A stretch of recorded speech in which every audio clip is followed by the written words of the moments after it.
So yeah, I've managed to source all the electronics. So motors, encoders, wiring, got those express shipped. Picked up CAD modeling. I had never done any CAD Yeah, he modeling just properly learns before. Fusion just like that. So I learned What? Fusion. Picked it up. YouTube, Oh, yeah. Fusion, Are you 360. kidding me? I had used Tinkercad before, but never like a proper. That doesn't count. I don't know. See, wait. He wanted to do it all in Tinkercad, by the way. Yeah, From He was like, I'm just gonna do it all in Tinkercad. I was like, no, man. you had please. 20 Get days Fusion to 360. recreate an entire gimbal from the Yeah. ground up. Yeah. Not knowing how to do CAD in the first place. Yeah. Or gimbals, for that matter, right? no gimbals. I quit. I'm out. I don't care anymore. I don't drones. You guys, it's all you. You guys feeling good out there? Yeah. Hell yeah. Great. Well, thanks for coming on the show again, guys. As we know, the Good Flight Podcast is a place where we can come in and just chat about all things drones. And I don't know about you, Paul, but recently I was just hanging out, watching some TV when I came across some pretty badass footage on Red Bull TV. I think it's some revolutionary stuff out there. I was watching Natural Selection. Did you see that? I did. I was, it was constant just seeing people post about it, how excited they were to see, FPV drones being brought into the limelight as part of something that they so naturally integrate with. And to that end, we brought the masterminds behind the program. We've got the two-time DRL world champion, Jordan Temkin, and the two-time DRL runner-up, Gab707. Welcome, guys. How you feeling? Both repeat guests on the show, so we've got everybody here in the same place at the same time. It's gonna be great. Yeah, welcome to the Good Flight Podcast, guys.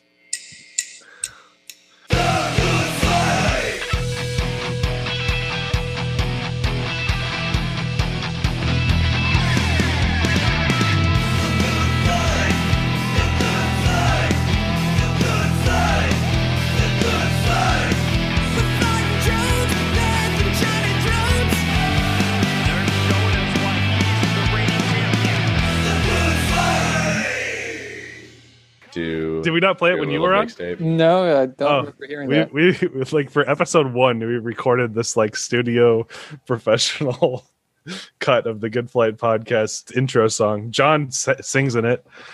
Oh hell yeah! It's phenomenal. Yeah, no, I don't really. I mean, I do have like a far distant vocal in the background. I was part of the chant. I was doubling that up. Yeah, Nice. It's pretty great. You know, if we're going to be doing this, Nurk, for the next 15 years, that jingle has to hold up. And so far, I think it does. So I'm getting more and more okay with it every single time I hear it. Yes. I'm only 8 out of 10 embarrassed instead of 9. Yeah, it puts us in a good state of mind. So I guess let me introduce ourselves. As you guys know, you're on Paul Nurkkala's channel here. He's so smooth on the sticks. Also DRL world champion. I'm co-host John Graham. I specialize in aerial cinematography, and together we like to interview some of the best in the business out there in drones. And as we already introduced, Gab707 and Jordan Temkin Jet. Oh man, I'm privileged to be in the same room with you guys. Welcome back. Same room across the country. Yeah. Yeah, Gab, where are you right now? This doesn't look like your normal home. This does not look like my normal home. Well, I just came back from the U.S., from Jackson, and I am quarantining because that's what you do when you come back to Canada. So I'm quarantining, waiting for a new job in Alberta. So I'm in an Airbnb in Calgary by myself for a while, taking COVID tests 10 days, and waiting around. What are you doing by yourself? What are you finding to occupy your time other than go on lame podcasts? Yeah. I don't know. I've been tinkering on gimbals. I've been writing emails, and I've been sleeping a lot. That's good. I'm jealous of a lot of sleep catch up. That is for sure. Yeah, you guys were. I can only imagine how exhausted you guys were, and freezing cold. So, we talked a little bit about it before, but Natural Selection, one of the ultimate. I think it was the inaugural. I'll let you guys explain it best, but from what I know it as, it was the first ever snowboarding event where it was kind of a backcountry freestyle event with some of the best riders in the world all came together. And where were you guys exactly? We were in Jackson Hole.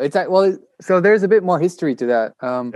Please. Natural selection is the brainchild of Travis Rice. If you don't know who Travis Rice is, he's like one of the most, if not the most influential snowboarders of our time in terms of backcountry riding.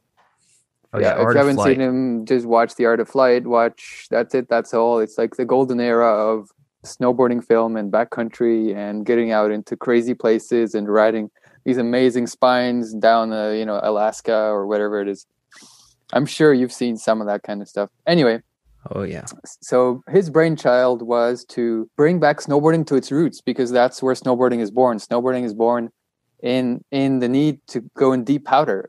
It's about, it's a thick board and just being free and creativity. And, some of the very first riders were all about tricks and about style, in comparison to skiing, which was very, racing skis. Whoa, watch yourself. Snowboarding influenced skiing afterwards, and then skiing took on a whole different approach as well. But anyway, rewind. What's the beef there, Jordan?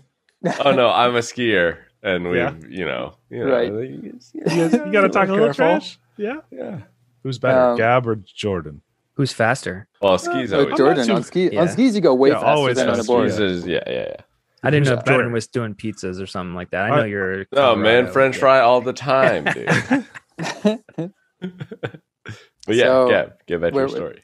Where was I? Oh yeah, snowboarding. And Travis Rice wanted to make a tour that kind of brought it back to the origins of snowboarding in the backcountry. So it's about making a competition. It's a freestyle competition where you are exploring natural terrain. That's why they kind of called it natural selection.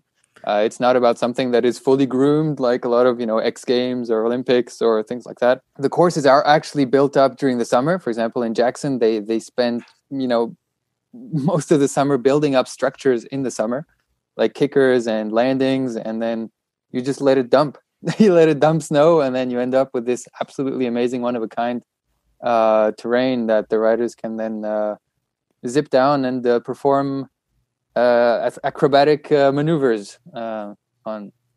So some of the best riders, and so there were a few events, I think like 7 or 8 years ago. They didn't really kick off the tour yet. This year was the first Supernatural, right? I guess it was the first one, like similar format, right?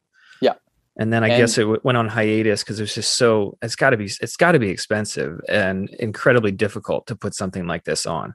I mean, you mentioned building jumps half a year ahead of schedule, which is kind of absurd. I don't think of any other type of event where you have to think that far ahead. I mean, the Olympics, obviously there's planning and stuff like that, but they're not physically building some of the jumps and things ahead of time. I mean, they're usually just demolishing houses and building up stadiums to be used. Depending on where they're going. Yeah, exactly. Yeah. So what was the, for something that's fairly new, or at least coming back, like when did the conversations for FPV to be involved with natural selection start? And, when did all of the, we've got some pretty cool specialty drones and gimbal systems that were developed for this. Like, when did this whole conversation begin this whole story began like over a year ago, or, maybe 2-3 years ago. I don't know. Travis has kind of been stoked to see what I've been doing with Shredbots and Torstein Horgmo. So also all the snowboarding films we've been putting together, and which were, increasingly relying on FPV to bring some of the angles, some of the midair just orbits around. And the one that struck out to him was kind of the chase cam. Because in his mind, that was the chase cam is sort of the only way to really give you the idea of what it means to be riding down this terrain. So it's kind of a video game type of angle, and I think that's what he really was looking for. And it was sometime early winter last year, I just got a call from Travis randomly, like, hey, so would you mind coming out to this thing in Jackson? And it was just a test event, and we're doing like a test event for the natural selection. They hadn't done too much prepping that time. They just invited a select few riders. I went out there and tried to do my best at doing a chase cam with an FPV drone. So I had, hydrophobes and something that's kind of weatherproof. They had, an Inspire and all sorts of other stuff up in the air. They they took me out a bunch of times, ditched a couple of drones in the snow because of it. Oh no. And then, but it was it was a test event, right? So it allowed us to figure out all the problems, the logistics, what it meant to be there, and doing a follow cam like that. And afterwards, we spent quite a few days chatting back and forth on, what would we need to now do this live?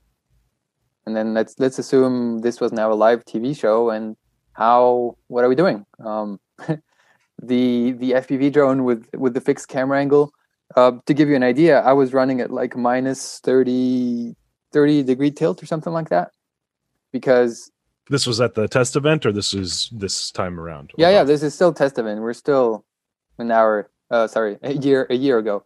And the Shen drone's hydrophobe is kind of like the Ichabod. It has a tilting GoPro and camera to where you can aim it all down and have it be clear of the props.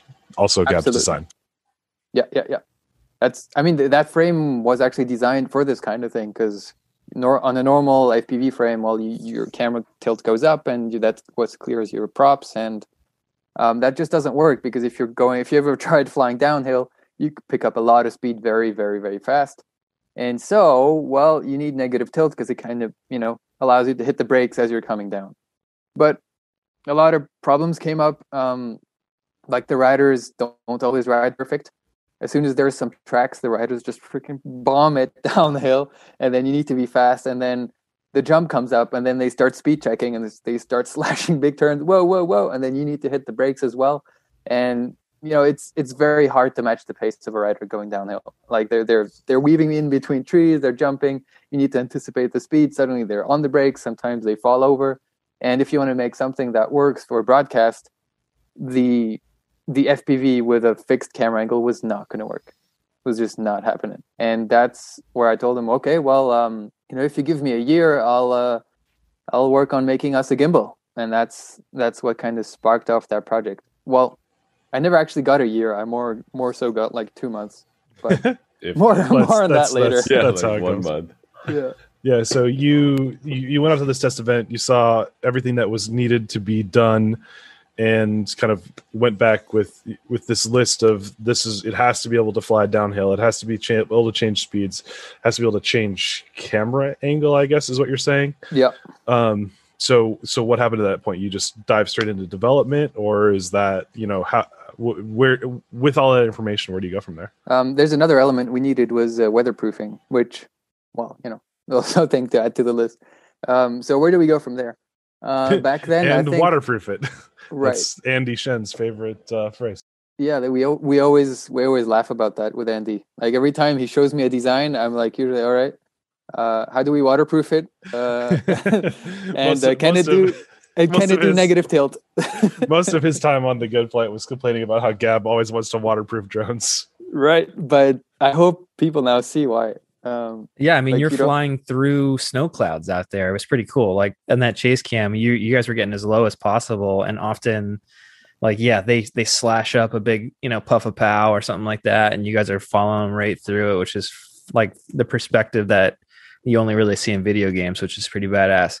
Is that Absolutely. Why you needed to be weatherproof, or is it just to bear the elements and the cold and because that's not water, that's snow, right? Is that going to affect the drone? Well, if it's warm enough, the snow deposits on your electronics and melts, and then you have a problem. Snow is water, just FYI.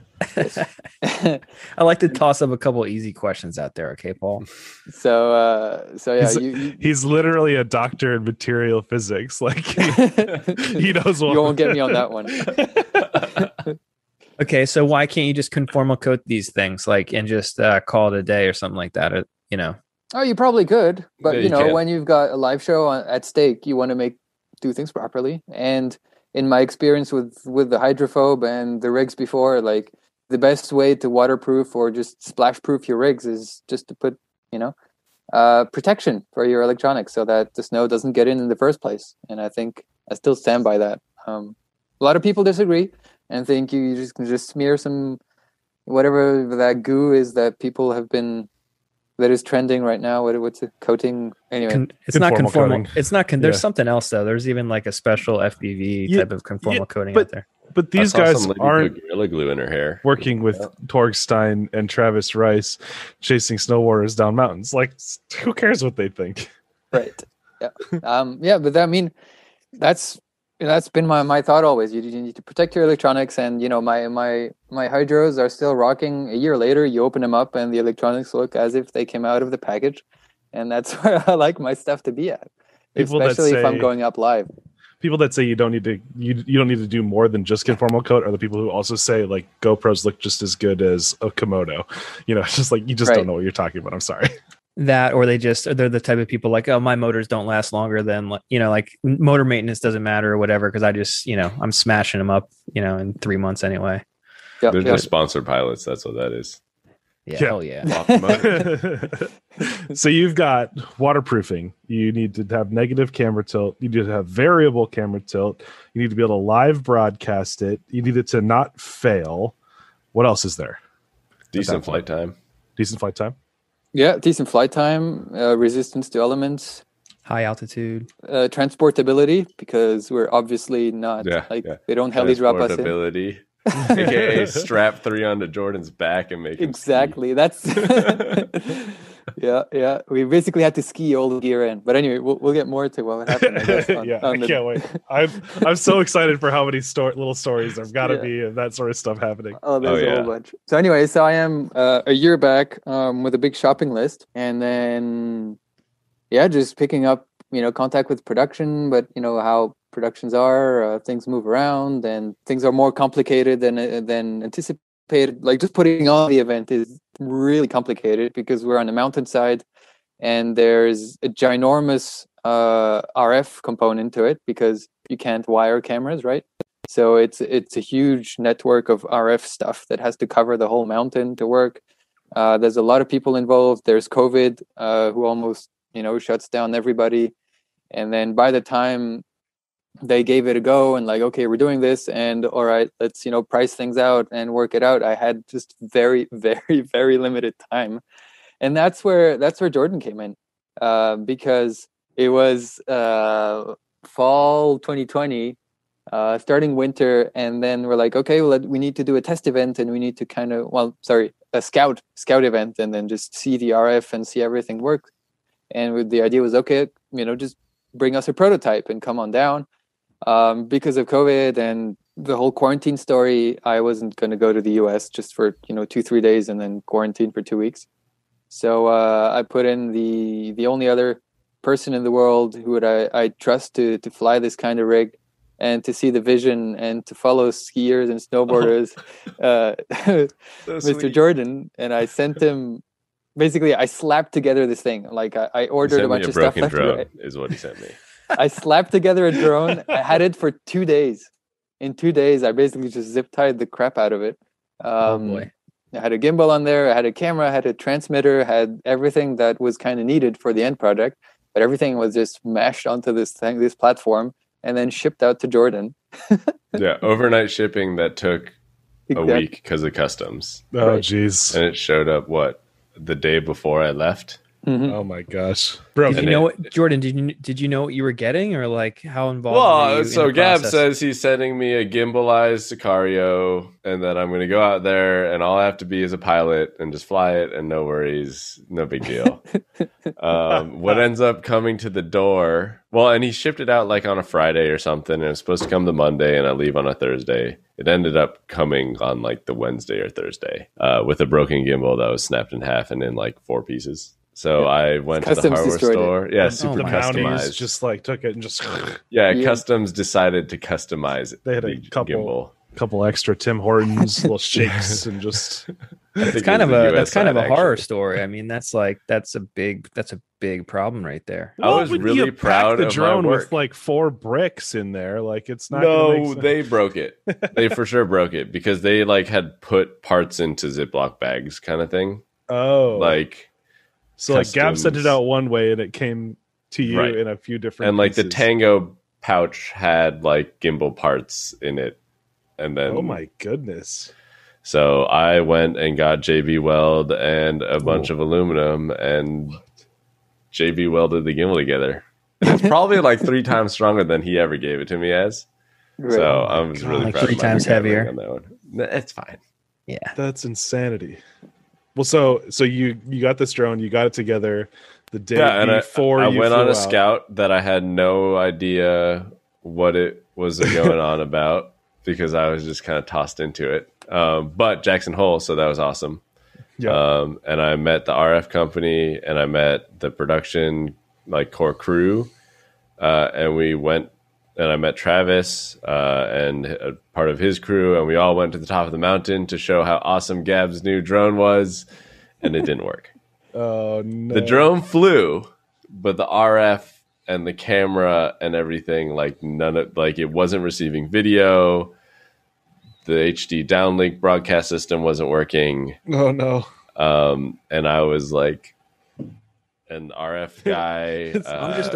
I just work here. Yeah, I was like, I'm just supposed to fly the thing, man. Just get Gab on the phone. He'll answer all your questions. What kind of video transmitter did you guys end up going with? And now let's talk a little bit. If you can share those details. That's the RF company's, it's their system. Okay. They gave. Those are very standard for TV productions. Yeah. For TV productions, you tend to work on licensed bands, just because no one has transmitters to operate on those frequencies. So microwaves or something? Or 2.0 okay. range is what they said. Yeah. Got it. In the 2 gigahertz. And then there's also a whole bunch of very expensive RF equipment that you need to run those kinds of things because they're made for TV shows and they're made to be, there's on the receiving side there's these giant racks that cost in the multiple tens of thousands of dollars, and the transmitter as well is $10,000 unit. And I saw that you even had some customized SMA cables coming out of the goggles to run to some antennas and stuff too. That's a different story. Oh, okay. That's the FPV side. We'll get there. We'll get there. We're not there yet. We're not there. Okay, sorry. My bad. I get excited. But yeah, all I've been able to do is make little inferences from Instagram. I have intentionally not asked any questions of Gab and Jet because I wanted to share it all with you guys. Okay, Gab. And nothing gets Paul excited some antennas, though. I mean, that's his shit. He loves that. Loves the antenna. Longer the better. I just pre-ordered my V2 DJI goggles just now. I'm excited about that. Oh, I was looking at that too, but I saw they're out of stock again. Pyro, if you order from Pyro, it's in batch 1. He said it'll ship Monday. Oh. You guys should better order before the podcast comes out. Yeah. You got nothing to do while you're quarantined. You might as well just go shopping. Just order stuff. I have a shopping list that I'm slowly thinking about ordering. Anyway, so you're at the top of the mountain. You're firing up a drone. Drone doesn't work. It didn't work. What it was bad. I called Gab. Gab's I don't know what to do. And it was. How are you feeling in that moment? It was a good thing because then the whole production kind of was okay, let's focus a little bit more time on this drone. And then Gab took over in Canada. Yeah. So we literally rocked up to. So what happened is they sent me out to the RF guys' headquarters and shop to kind of figure this whole thing out. So Jordan shipped me the drone back, which took another week in customs. Again, overnight ship, but took another week in customs. By the time I got it, I had literally, again, 1 day, and then I flew out with it to Toronto. So remember, I slapped this drone together with zip ties and stuff, and I had no time to tune anything, work anything out, and then it finally, I'm finally testing it for the first time myself out in Toronto with the RF guys. We plug everything in, and it works flawlessly. Of course. And then the RF problem that they were having, somehow the feed was intermittent. They just kept on cutting out, and they were blaming it on the FPV equipment and of course, or the power source. Yeah, they thought it was the DJI because we're blasting 700 milliwatts here and 500 milliwatts there, and but anyway, we rolled up there at the RF place, the same drone, the same stuff, plugged everything in, and everything worked perfectly. So. So what do you do from there? What do we do from there is we tried to go through all the transmitters that they had and determine that maybe the transmitters were just too sensitive of a piece of equipment to have flown around on a drone with a lot of vibrations. And then we ended up just going with something more robust. So well, and powered with the same 12 volt that's powering the gimbal. Well, it worked. I flew that thing out a kilometer, and we had video. We had perfect video. It's because we were in front of the client. That's why. I think the problem you were there, and there was like 15 people standing around you, waiting for this thing to work. That's why it didn't want to work. So we stepped it up to a bigger transmitter that they had. That's the point where I was like, okay, I'm glad we picked a Sicario and not a 7-inch or something, because we could have probably made it happen with the smaller transmitter they had in mind at first. Mm-hmm. And the smaller camera, but then we ended up going with a bigger camera and a bigger transmitter, and the payload still weighs now 500 to 700 grams or something. So happy we were on the 7-inch. Anyway, so finally got the chance to test this thing in flight and then see how the gimbal was doing, and it was doing terrible. Okay. Obviously. Well, we got to rewind on the gimbal. So this is a custom built, like you designed this gimbal system from the ground up. So the gimbal we had at the time there was a gimbal that I basically ordered of some guys I found. It was not purpose built for this. Like a Feiyu Tech or something, or no, it's some guys who make custom gimbals. Okay, cool. Were kind of hard to work with. It wasn't really what I wanted. I ended up customizing a few things on it already, sending it to Jordan, and then that I finally got the chance to test it there. So think about it, we're now at December 2020, just before Christmas. Jeez, trying to figure this thing out, and the gimbal's not working. It's like, well, in a month we need to be have 5 of these. We need to be in Jackson with to like give 5. some temporal confidence for people that are maybe watching this in the future. Like that's literally a month and a half, maybe a month and like 10 days away from go live. Yeah. Like it's got to be in the air working. Right. And you're working with those like 5 or 6 different things that we were already talking about with weatherproofing. Yeah, I haven't touched any of that. Yeah. I haven't touched any of that yet. Like the Sicario, thankfully the Sicario was coming to a point where I knew that it was a good platform and was working well. Yes. Because the development of that, came out through the summer, and then by the fall it was rocking. What's the Sicario? The Sicario, if you haven't heard about it, is an Octo X8 design. So you've got four arms, but you have 2 motors on each arms superimposed. It's part of the Cinelifter family of FPV drones. It's got kind of arched arms so that your payload sits in the middle of the drone. One of the main problems with those Cinelifters is usually that your payload is really heavy. It's a heavy camera. It's something which shoots cool stuff.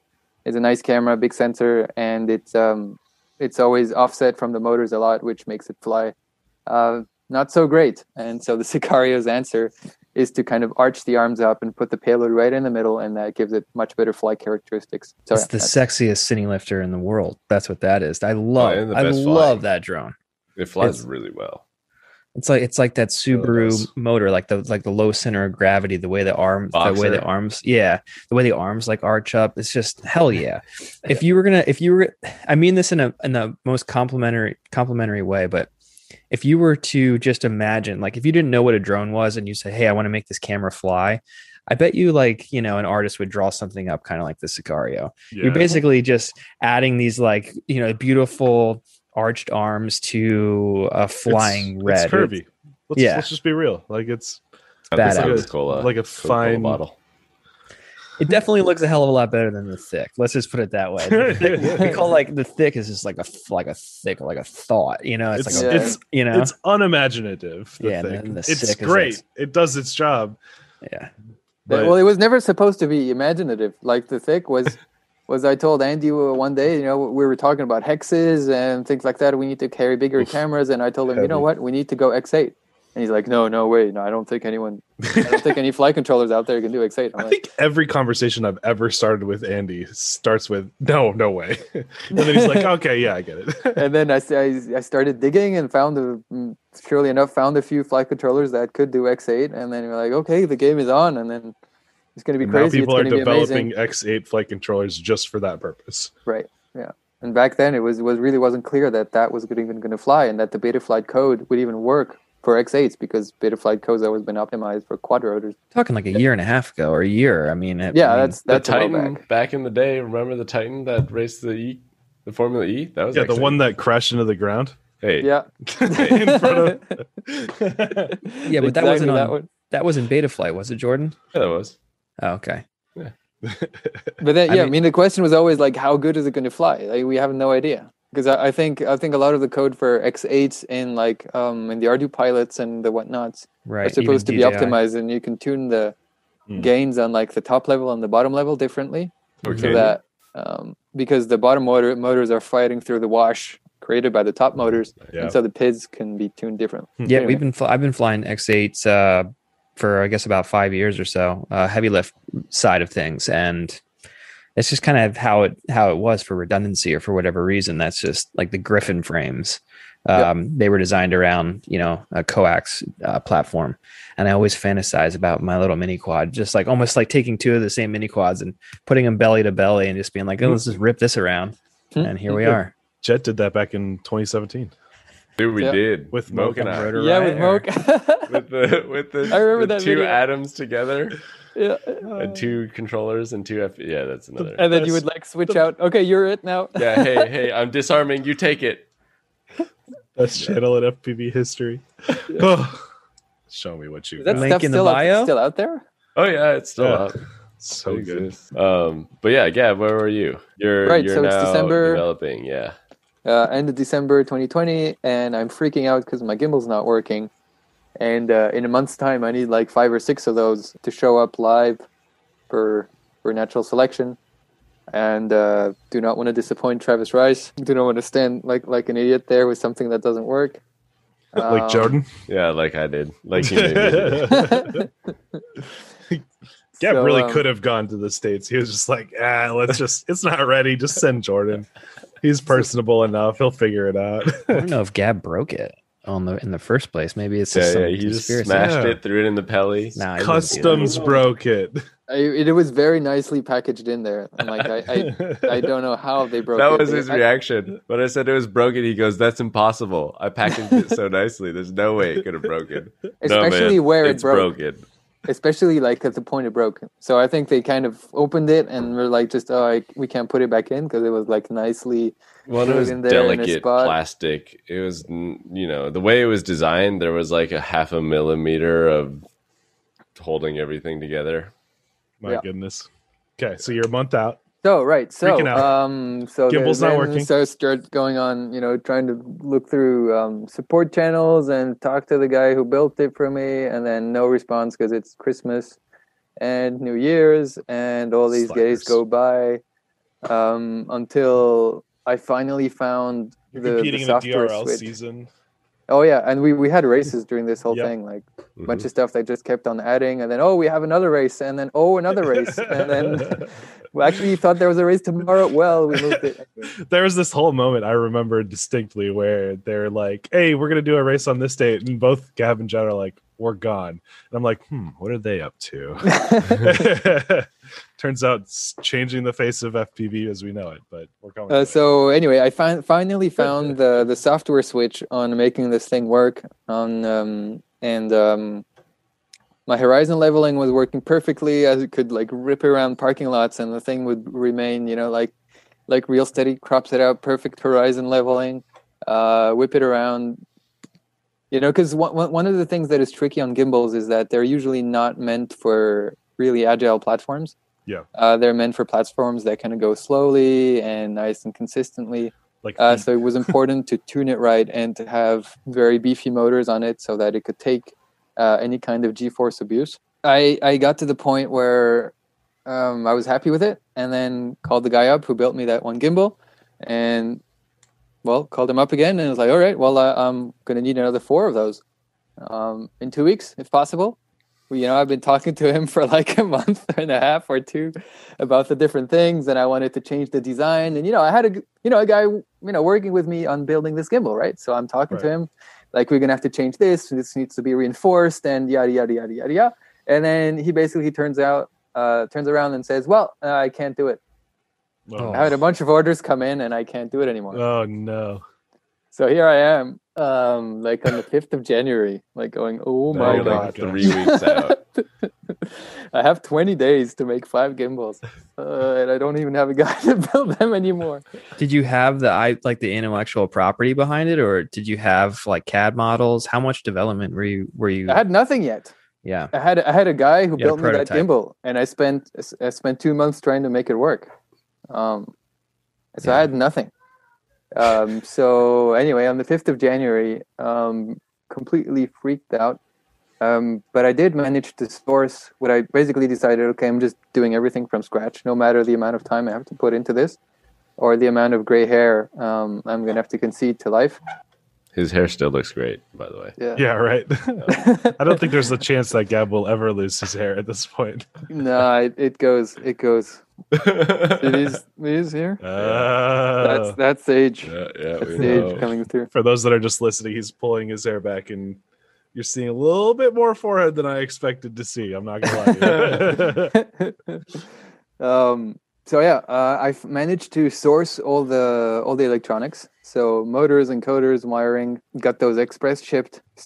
Picked up CAD modeling. I had never done any CAD modeling he just properly learns before. Fusion just like that. So I learned What? Fusion. Picked it up. YouTube, Oh, yeah. Fusion, Are you 360. kidding me? I had used Tinkercad before, but never like a proper. That doesn't count. I don't know. See, wait. He wanted to do it all in Tinkercad, by the way. Yeah, He was like, I'm just going to do it all in Tinkercad. I was like, no, man. You had please, just 20 get days Fusion to 360. recreate an entire gimbal from the ground up. Yeah. Not knowing how to do CAD in the first place. Yeah. Or gimbals, for that matter, right? no nor gimbals. I quit. I'm out. I don't care anymore. I don't. Drones. You guys, it's all you. He's serious too. You know, you're He's supposed serious. to be just He's out. concentrating on flying and piloting and getting in there. We haven't even talked about the challenge That's of like insane. of following snowboarders. Some of the best. No, we haven't snowboarders even in the gotten world. there yet. No, we haven't. Oh, we 3 haven't weeks gotten out. even to the fun part. That's just like a given. You're like, oh, the whole flying, the whole technical aspect of ripping down the mountain, chasing these snowboarders. That's fine. Yeah, need so to I mean, figure you out know, I've tried to make a few posts on my pages just to kind of give people a bit of perspective, but I don't think it does it justice. Like No, chasing skis it was is a hard. ridiculous amount of work to make these things work. it does not and- do it justice. And I knew that when I saw it. And I'm so glad that you guys are here to describe it because I think this will give it more credence than it already deserves. This is all still Gab. I'm just sitting in the sidelines laughing at him. I've kind of noticed. I'm like, hey, bud, it's 3 weeks out. How you doing? And he's like, I don't have a gimbal yet. I'm like, okay, cool. See you at the end of the month, man. Yeah. Can't wait. Hope it all works out. Yeah. Just let me know if there's anything I can do to help. Yeah, You know? yeah. Good luck finding your dad. No, we I'll be were there. like in there. We were like going racing, and DRL was dropping races on us, and we were trying to figure out our end of season. And anyway, Just like if it doesn't work out, I'll just be skiing for a week in Jackson. It's fine. yeah, I mean, we did do that also. we did do that as well. Yeah. So anyway, so I started CAD software. So I started drawing up a bunch of things, a bunch of arms. Started working with my buddy Ignacio, or Zenith FPV, started printing stuff out for me at crazy rates. They're beautiful prints. They are Beautiful the best, prints, yeah. some of the best prints I've ever seen. That's awesome. He's in Canada or Seattle, Yeah, he's right? in Canada. awesome. It took me. I mean, otherwise they would have been destroyed by customs, but Yeah, well, Not these. No, his were robust arms. mine were They way were better, like yeah. well designed, reinforced. He's printing out those heatsink pieces for the Sicario, right? Oh The gosh, conductive- why are those such a thing? So anyway, we haven't got into the. We're still talking about the gimbal, but the weatherproofing was one of those things. Like the Sicario was actually built with weatherproofing in mind on the long Yeah. term. I remember I told Andy like he wanted to make a general, make cutouts in the frame, and I told him no, you just build the whole thing and put in just 2 holes under the flight controllers, so that one day we can come in and seal the whole frame and then put a heatsink under the flight controller and keep everything nice and cool while we go ripping. So the door was open there to make that happen. But again, like I had no time. I just needed to make this thing happen. I was neck deep in trying to design the gimbal, and I was like, okay, I need to just make some skirts. Got Andy to design some skirts, which I then modified to add all those heat sinks, something for the air unit at the front, and then something for the 2 ESC stacks. And those were not absolutely untested when we went to Jackson. Those were kind of just built. I had put them on my two rigs. All right, because I needed to have five drones, right? So I don't know if you've tried to build a Cinelifter. It's a long process. It's not just done in 2-3 hours like a quad. Is such a pain, especially on the Sick, because you got to like put like the zip ties on the arms to keep them all in place. The Sicario is more complicated. It takes much more time. So anyway, on the drone side, I actually built 2 of them myself, and then I was just as I had them just started. I hired Troy from Quad Standard Labs to build the other 3. And as I was going through making the designs, I was just sending them out to him and like, okay, no, actually print this, and no, actually change it to that, and sending him pictures of how my rigs were. And he was just like, oh my God. I can imagine Troy just being like, this isn't how you do business.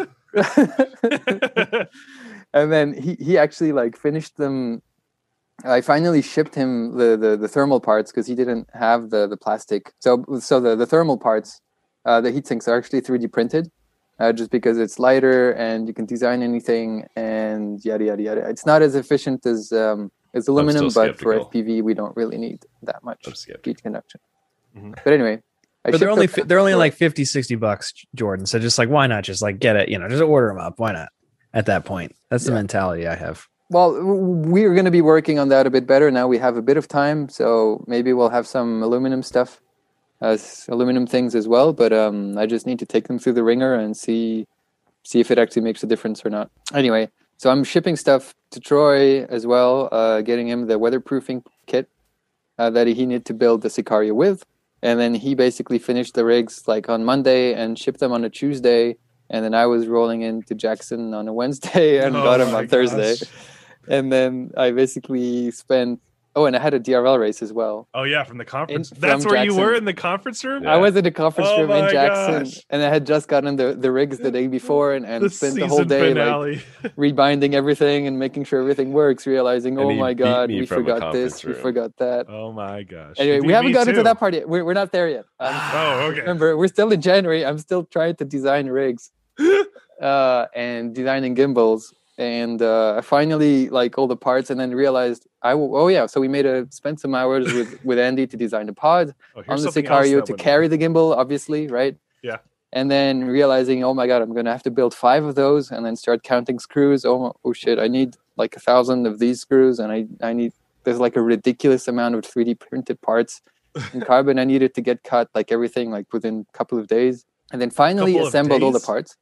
Yeah, well, you need to assemble them and test them. And then I was like leaving like in a week, and I'm still just finishing off the design. I finally had 1 gimbal that I made myself, and the parts were coming in. Sorry? How far out from the event is this is like a week and a half from me leaving. I finally have my first gimbal.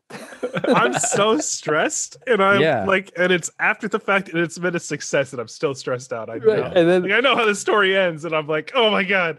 And then, like, I couldn't figure. I didn't know yet. Which screws I needed, how long, how do I need some washers? I need some 12 mil screws. I need some 18 mil screws. I need some yada yada yada yada yada. So anyway, I finally finished my gimbal, and then Amazon Prime ordering all the different screws.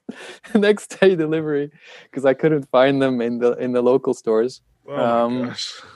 Got it, and then basically gave everything to Ignacio. Made like a little manual thing. Gave it to Ignacio because I needed to finish up, the weatherproofing kit, which I hadn't done at that time. But anyway, gave all the parts to Ignacio, and he built me 4 gimbals within like 3-4 days. When I got them back, so that's 2 days before leaving.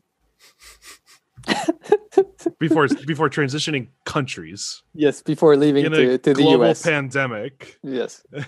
So I had to, you had to get COVID tested. You had to do all these things to plan your trip ahead and complications and packing snowboards and organizing drones with Troy at the same time. Anyway, so I finally get my gimbals. I'm like, yay, I got 5 gimbals. And we're going to make it. Started taking pictures, getting stoked, started posting on the Instagram how amazing it was. Oh, like, so okay. I assumed until this moment, that you were just kind of saving it until the event to like show off the cool technology that you built months ago. It's real time. This is the first one that's actually put together that you're taking pictures of and putting on Instagram. Right.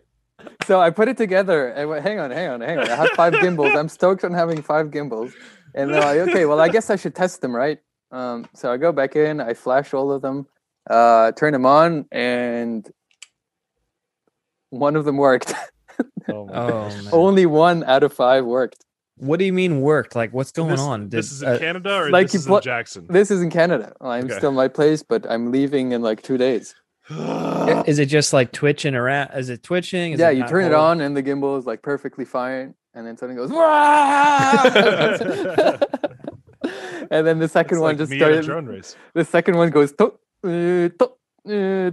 The They third all one have just different rolls on problems. itself, and you're like, oh my god! Just Not completely only is it different not the things. same problem, and they're all like not working, and it's all the different problem every time. So I basically have to sit down for each one of them and have to figure out what's going on, and retaking everything apart, and then replacing boards, and then What in the world?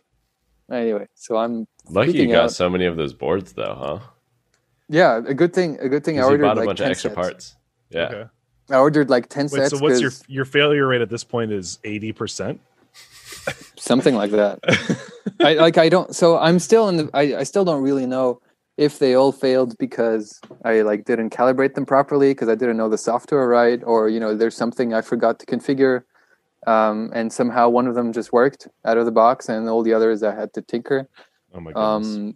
But it's like you or don't if even there have were really time. failures. You don't even have time to go through that No, process. I don't have Yeah. time. I'm leaving. By now I basically spent all day. I haven't.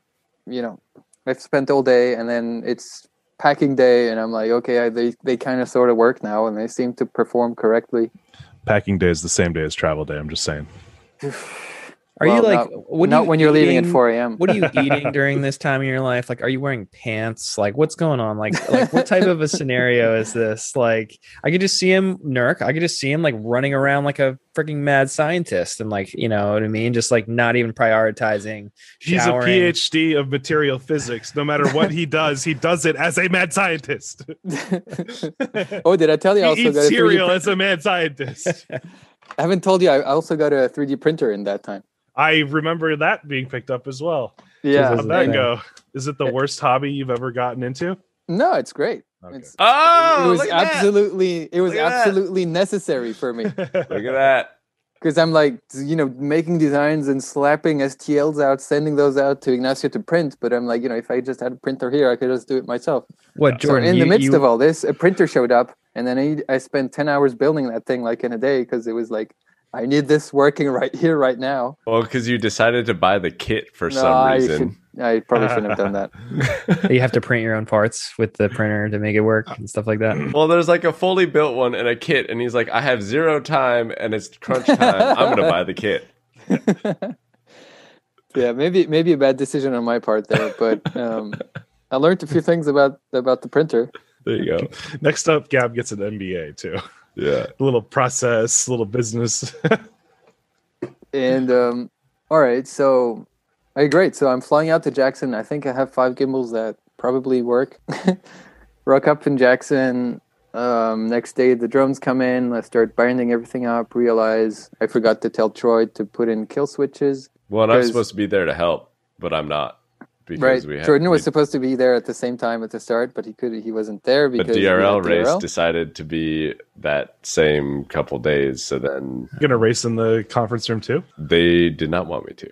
So you have just gotten to Jackson.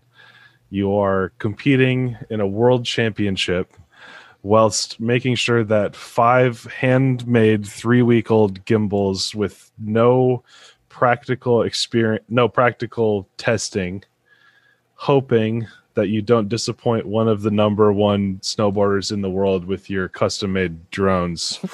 How are you feeling? What's going on? What's going through your mind at that point? I was pretty tense. I'm not gonna lie. And like I probably overdid most of the things, but the idea at the base was That's the Gab way. like I don't do things halfway. And then when I sold them on the idea back in the day, the questions came up. Obviously, well, what are you going to do if a drone goes down? Can you keep flying, or what's going on? So I wanted to make sure that, first of all, the drones were as rugged as possible, hence the weatherproofing. But they also needed to have some of the features that we now have nowadays in racing quads. So that the fact that you can remotely kill switch the whole thing So all the drones needed to have that built in, so that if something happens, well, you just kill it and then plug a new one in, and off you go again. So is this like a Betaflight Paralyzed, or it's something else? It's a Betaflight Paralyzed. It's a like VTX channel, the VTX off channel. Okay, so you're just cutting off voltage to the DJI air unit. Yeah. In addition to Paralyzed. Okay, so it's kind of like team racing and it's pit switch. It's the same thing. Okay, Pit mode. cool. Yeah. Sick. Yeah. So all that stuff had to be in there, and obviously forgot to tell Troy to build that into the drones. So here I am. These drones show up and started tinkering, and then it's always like that when you have a custom rig and suddenly you need to make a fleet of them. They all have these little differences, and once you start working on one, you're like, oh no, I have to do this on all of them. But do I really need it? Probably not, but it would be better if all of them were exactly identical, right? So we can just grab one or the other. You have the A team, the B team, right? Which drones. You're just like, I want to use this one. Good if old we have to, boy. we go to this one. Yeah, okay. Well, how could you tell them apart? Did you like number them or name them? Yeah, we ended up naming them. We had Frozo, because we left him up in the tent that we had on the mountain, and water dripped down from the ceiling and froze the whole thing. It was covered in ice. Wow. Oh my gosh. That's Frozo. We had Whammy, which was one of my original Sicarios that got built around and modified to come in. We had Golden Boy. Yeah. Who was the one we actually used throughout the whole thing. Yeah. The one drone we used for everything. So you had 5, you only used 1. Pretty much. That's awesome. Well, we tested all of them. Yeah. We switched out some of the airframes, but essentially we only used 1. Yeah. That's awesome. 1 is none, 2 is 1, 5 is 1 at the end of the day. I say it took 5 to get to the 1, not the other way around, right? Yeah. Because we always found something better on one of them, and they were like, okay, we got to put that into the other ones too, and then you end up improving. But anyway, so I got to Jackson. Golden Boy. Exactly. We were in Jackson on Wednesday. On Thursday, the drones show up. Prepped the drones on a Friday. On Saturday, we had a DRL race from the conference center. World Championship event, the closing event of the season, where I beat Jordan. Barely. No big surprise. Fairly and barely. Wait, you didn't say you beat me. I mean, well, that was always a given. Kind of assumed, yeah. No, it was a really, really good race. I enjoyed it. I think some of the races towards the end of the season, just because I was just over the top with these gimbals, I was just going more into it. You're just letting it all out. You're like, I'm gonna just dump everything into this. Anyway, so conference center race later on Sunday. Bryce Presswitch showed up. If you'll know him under Skyberries. Skyberries. Yeah, he showed up, and then we were heading up the mountain for our first test day. What does heading up the mountain look like with this amount of equipment? It isn't too bad actually. Taking the gondola up. Yeah, you grab a pelly case, you grab a backpack. You get on the Gandhi, you ride down, you grab this like another lift, and then you ski down in off the groomers through the trees. There's like a fence with pelican cases and backpacks. With pelican cases and a heavy backpack. You open up this fence and you hike your way into the spot, right? So we can start telling you about the spot. Okay. The spot, we had basically a tower built back during the scout event. Jordan was there with the RF guy. Maybe you want to tell the story. Yeah, okay. I mean, the venue is it's really hard. Like any FPV pilot that goes there, you'd be like, I don't know how to fly this whole thing. Mm-hmm. Because it's like a slight slant and then it gets steeper. So you can't fly it from the bottom because then you couldn't see the top. You can't fly it from the top because you couldn't do the bottom. And then it also is kind of like convex. So if you're standing on one side, you can't fly the other side. So no matter where you are, you can't actually fly this whole place with normally. So we ended up from the ground. From the ground, right. So what I said was, okay, put us right where it rolls over on the side of, and then they didn't want us in the middle of the venue because, you don't want a couple of drone idiots standing in the middle of everything. That's the spot where I told them, like after the test event, I told them, yeah, we need to be like in the middle on there because I don't see anywhere else. Right. That's where Gab flew the test event from, was from just like the middle on top of one of the rocks. And they were like, we can't do that because... You're going to be in every shot. Right, you're going to be in the middle of the venue. Wait, why is that guy in a yellow coat standing there for no reason? So one of the people putting on the event was like, what if we build you a tower? And we were like, you can do that? You can build us a tower? So I said, okay, put us like right in the middle, but on the skier's right side. And build us a tower as tall as you possibly can. And they built us a tower as tall as they possibly could, which was what, like 10, 15 feet? Yeah. 15 feet, give or take. How'd you get up and down it? A ladder.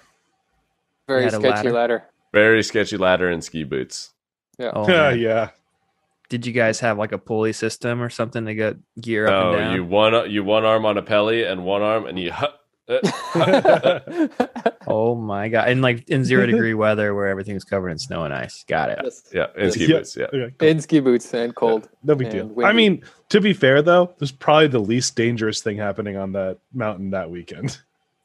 Oh yeah. I mean, it wasn't dangerous ever. Like there was railings. Yeah, if he falls, he goes into powder around 3 sides. Yeah. Poof. Yeah. Nothing like a little 15-foot rope though couldn't have helped out with. Pulling gear up with though. No, we had enough guys. We're all young chaps. Yeah. Except for Gab. He's going bald. Slowly but surely. So you guys got this sweet ass tower. spot. I saw some tents too. What's in the tents? Oh yeah, we had ice fishing tents. Clever. I saw like Cabela's logos. I think I noticed, but that's awesome. Yeah, did you have heaters in there, generators? We had a bunch of generators and a heater and a table. That's and awesome. Yeah. Crafty. No crafties. A couple porta potties. That was the other side of the tent. That was into the snow. The yellow snow is on the other side of the tent. Yeah. And take a dump in the chalet before you get there. Yeah, there weren't like snowmobiles riding around this either because they wanted to keep that powder fresh it is we're off the groomers in fresh powder that in an area that they completely blocked off. They don't allow for helicopters to get in, and you can't access with a snowmobile either because there's skiers coming down the hill. And after hours and before hours, there's cats running around, grooming everything. Those non-skiers, that's... So there's no other way of just of getting your stuff in than just skiing it. Yeah, they built a tower. Like, I don't know, how did they build that tower? Did they just have guys ski in with all the scaffolding? Well, they probably, like each one of these bars, I think, was skied in. Right. Oh, I guess they probably catted it up to that upper area. Well, you just stand at the bottom of the lift and be like, here's $10, take this up. Like, just get random guys just like, here's $10, take this. Here's $10, take this. No, dude, these are the best of the business, man. These guys, the riggers out there putting together this show. Yeah, they did an amazing job. Yeah. Awesome. Like, they built a tower on top of snow on the side of a, and it didn't fall over. Or sled down the mountain, ski down the mountain itself. The whole thing sliding. So now we have working drones. We have right. No, hang on. Yeah, okay. We get there, and we think we have working drones. We come in for the first test day. Remember, none of these have actually been flown.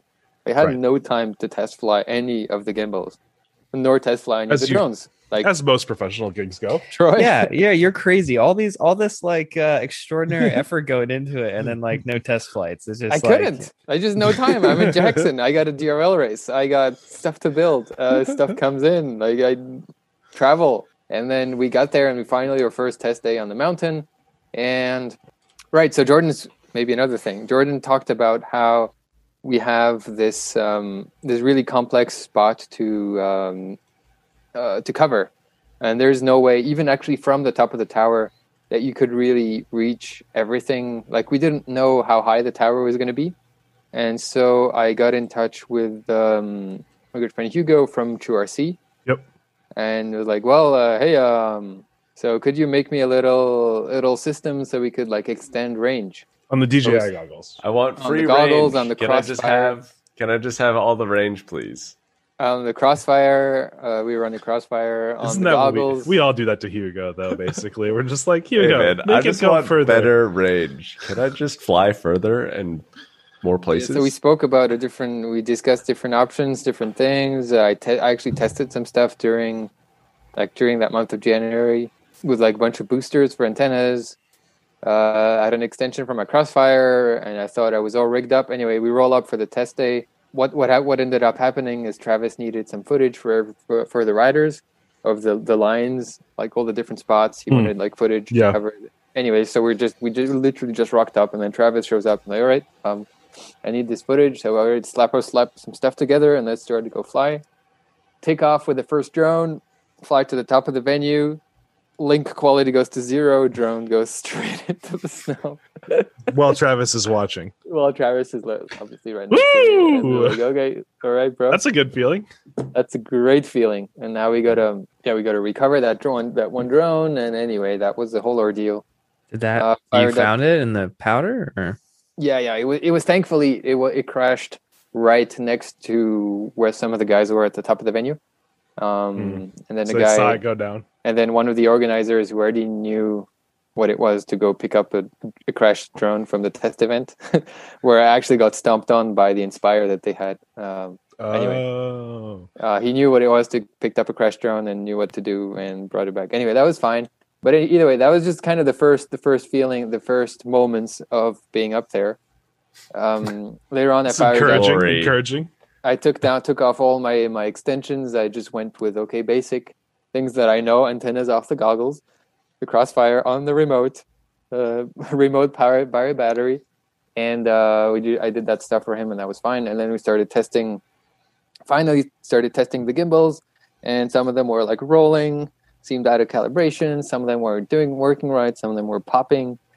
Anyway, it was not a good time. Oh but Golden Boy.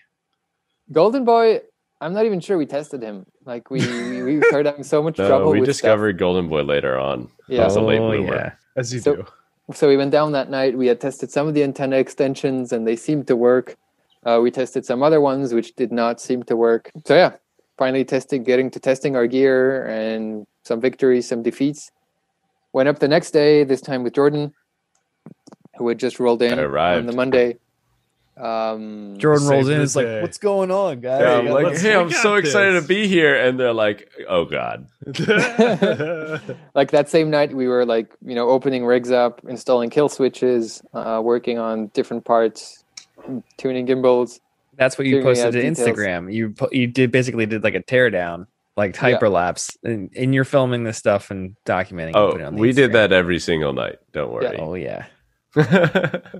And so ensued like 2 days of going back up the hill every day, testing things, working things out. And I think we were relatively happy with how things were just before the event day, once we had done the rehearsal. But that's like the first day where I was like, okay, I was feeling good and happy and content and confident that this was going to happen and work properly. Was the day before the event. This is Monday. This is like a Tuesday, I think, and the first live day would have been the Wednesday. Okay, jeez. This is for the listeners. Okay, if you haven't seen the show, I'm sure we can get some clips in. So go to the YouTube version, watch it. You'll see some amazing clips. It was a smash hit. Okay, like this FPV drone. Yeah. Was the camera. It was the camera from the start of the run to the end of the run that chased the riders down the mountain. It's like a straight up video game. Yeah, and it was a huge part of the broadcast. Like, it was a massive part of the broadcast. I don't even know if there were other cameras that could cover a lot of the areas on this mountain because they would never cut to the other cameras. You just saw the FPV drone the entire time. This was a huge, huge deal for Travis and the directors and the whole production, essentially counting on this camera coming through. And you guys are telling us this. This is wild. This is totally unexpected, honestly. That was the coolest part, right? Yeah. Is that we were a cam. Like FPV normally in broadcast, like it's been done before, right? It's the FPV. double D cam. Like it's just But it's right. It's D. like, oh, it's this cool unique shot that we throw in here every once in a while. Yeah. But to have the FPV drone be like primary every single time, they'd go cut to camera 4 and then they just stay on camera 4 until we got to the end. So you guys were camera 4. Nice. We were 3 and 4. Yeah. That's Nice. awesome. And not only that too, you saw it, you heard it take off, you saw it hovering like right outside the position. You guys were like in the main shot when the riders left the gate. And then as they finish off, you hear this beast of a cine lifter coax drone just tear off. I was like, yeah, that's kind of how mine sounds too. That's fucking fun. Yeah. Yeah, that's pretty awesome. But yeah, I mean, I apologized to the folks and told them, I'm sorry I kind of kept them in the dark a bit. I didn't give them too many updates because I was like in the midst of it, right? Shit's not working, dog. Thank God you didn't give them updates. I'm not sure if it would have been the same show if you did. Yeah, they would have probably been like, okay, I don't think this guy's too sketchy. I don't think he's gonna pull it off, bro. But yeah, thankfully everything worked out just perfect. Well, it didn't work out perfect. We discovered on the day of the event. We rolled up. We had left all our stuff in the tent that we had up there. But the problem is the day before it had actually gotten warmer and then colder and then warmer and colder. Anyway, we got up there and then our tent had caved in, and then we smart as we were, we just left everything on the table. Oh no! With snow, like you guys got freshies or something? Yeah, it snowed, and then the tent caved in, and then there was the snow that was in the part that's basically caved in, melted, and then it melted through the roof. So it dripped onto the table, dripping straight down into the table. Right. So, oh my gosh! So basically, 3 or 4 of the gimbals had water on them. Some of the drones too had like a layer of ice. That's where we named Frozo. Luckily, they're waterproof. And definitely tested waterproof. Well, the drone had no problem. The drone was not a problem. But then we basically get up on the platform, and we spent like way too long shoveling because everything was covered in snow. And then you had like 4 feet of snow, right? That's what they postponed the entire event based on the weather. That was later on. On. But for day one, we had like a foot of snow maybe, and then we had to shovel the whole thing off and. Shovel the tower, shovel our area, shovel the tent. Right. Make space for Jenny's cables, where we're going to get through. Anyway, so we get there, start preparing our drones, fire up the first one. Gimbal starts going crazy. We're like, oh crap. Okay, let's put up the spare one. All right.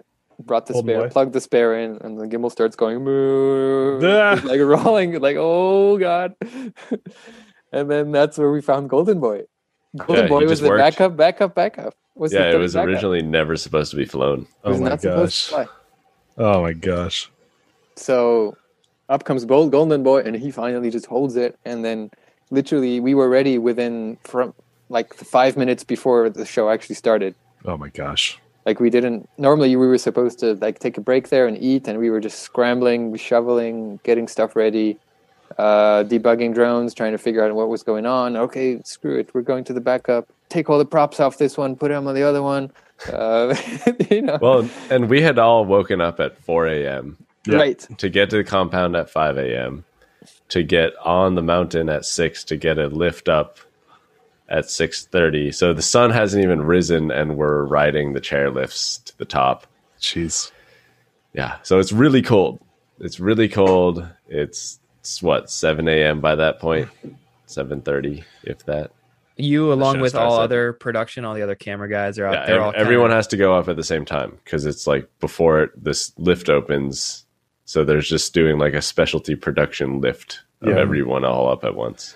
So in terms of what's the mood like in that gondola? So Jackson Hole has an awesome big gondola. You can fit like 40 people in there, right? It's that's the tram. The No, tram. we were in the little gondola. So we're in like 2 or 3 of us per gondola. Okay. So you guys are all in there just sweating, going, "Oh shit, oh shit, oh shit!" Mercy. No, we were all excited because we didn't know everything's hit the fan great yet. Yeah, we were Everything's like, we're gonna get up it's in there. the Everything's tent, on the table. it's ready to go. Just plug it in. Yeah. Cool.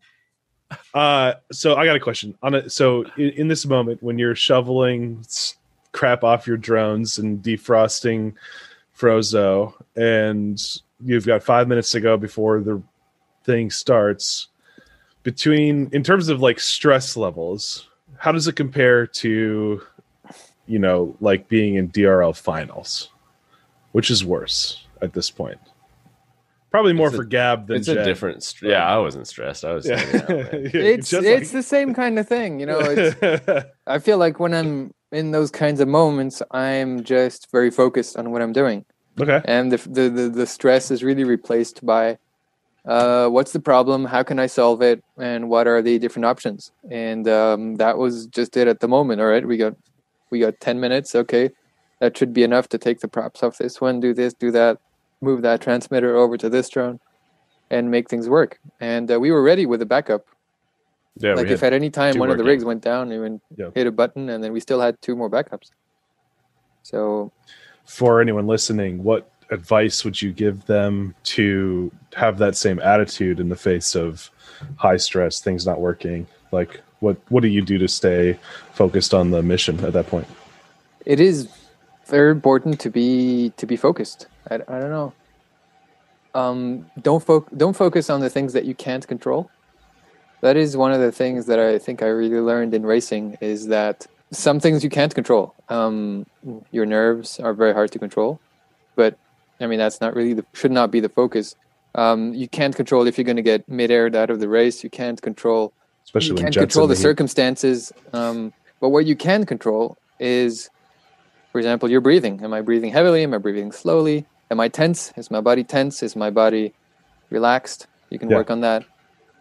You can control the choices that you make. I can control how I'm flying. Am I flying aggressively? Am I pushing everything? Am I trying to cut the corners? And, with everything in life, it's kind of the same thing. Like we were there and, you have, what do you have? Well, you have 5 minutes. I can either stand here and be freaking out because maybe it's not going to work, or I can stand here and think about all the things that need to happen right here, right now, for things to work out. And then so you take the reasonable decisions one after the other and you execute them. And it's like a tunnel. You get into it and then you you get out of the tunnel at some point on the other end and hope for the best. Yeah. And jump on a podcast. So we had a good team for it too. Like it was like, so Bryce was putting on the props. I was setting up the station. Gab was trying to figure out which drones worked. And like Sam, our battery guy, was charging batteries. Like it was, it was just hunker down and go kind of time. Yeah. I guess we didn't talk about the whole team. Yeah. We were, there's 5 of us. Okay. Yeah, I was good. That was where I was going to go with that because I knew Bryce was there. Yeah, so Bryce was there as all around amazing guy. Yeah. Always good attitude. Tinker God. There's more of that. Tinker God, like he made some incredible stuff. Yeah, we were sitting in the hotel trying to figure out this. Like we were losing gimbal control because the Crossfire wasn't talking to the gimbal right, and he's like, "Oh, no worries, Hal. Let me just whip out something in like just a few minutes." And he just brought a 3D printer. Oh yeah. He also brought a sewing machine. He also brought like his desktop, he brought a workshop with him, and we were very lucky that he did because he printed out little thumb screws so you could put the gimbal on toollessly. It's just. I love Bryce. Just little things. He just came in so clutch. He's one of those guys that I've never met, but I've always wanted to spend some time hanging out with. He just seems like he just loves what he does. He loves tinkering. He loves building, and then a stellar pilot too. Like everything. Yeah, one of the days that he couldn't ski, Gab and I come back from a day of skiing and testing, and he's made like this battery pouch koozie so that so that the tripod can like hold a 4-cell battery for all the ground station stuff, awesome. and it won't get cold. And it's all like He's has cross stitched like plastic inside to ice. Oh, it was crazy. You just made that. That's incredible. Yeah. So that's Bryce, all around basically techie and gimbal operator. He was the one dealing with how bad the gimbal was doing, and had to deal with it and give us a good shot. Jordan was supposed to be flying. That was the initial idea. We were supposed to trade. And again, Jordan being the only person I honestly trusted to do this kind of thing, and who knows what's up. That was as we were going into it. Sam, also known as Contour Aerials, he was more so just the logistics. And then we had Arlen with us, who was there's a spotter. PA. Yeah, our own PA and spotter. Nice.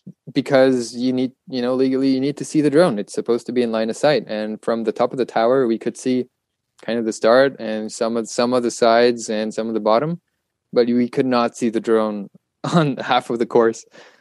So we had basically Arlen on the other side of the mountain at the bottom, just spotting it. And nice. Oh yeah, because remember, there's the FPV drone, but there's 2 heavy lifts up at the same time. Yeah, there's 2 Alta X's hovering just around cruising. Also. Yeah, you guys had, I guess, shout out to Wild Rabbit and Motion State, right? Those are the 2 guys out there. Yeah, and they I think they kind of struggled more than we did with the weather, because it was very windy. But I mean, also like traffic was a bit of a concern at the start, but it turns out we had kind of a dance. Like we would be coming down the hill just behind the rider, and they would basically be leading the rider. So we would, it's just kind of a dance that we were kind of going together, and we would rip up the hill before they would come back into our kind of airspace. And I assume you had comms with them. Yes, absolutely. Yeah. There's a lot of comms all the time. Yeah. So you could hear the director on the, like calling the cameras, ready camera 4 type of stuff. Yeah. And Bryce was on the cams channel. I was on drones channel, which we had our own. He was the AC, right? He was pretty much like air traffic controller. Nice. Sense.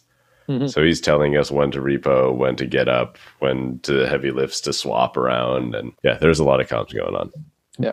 Where were the heavy lift drones relative? Like, where were their operations relative to you guys? They're at the base.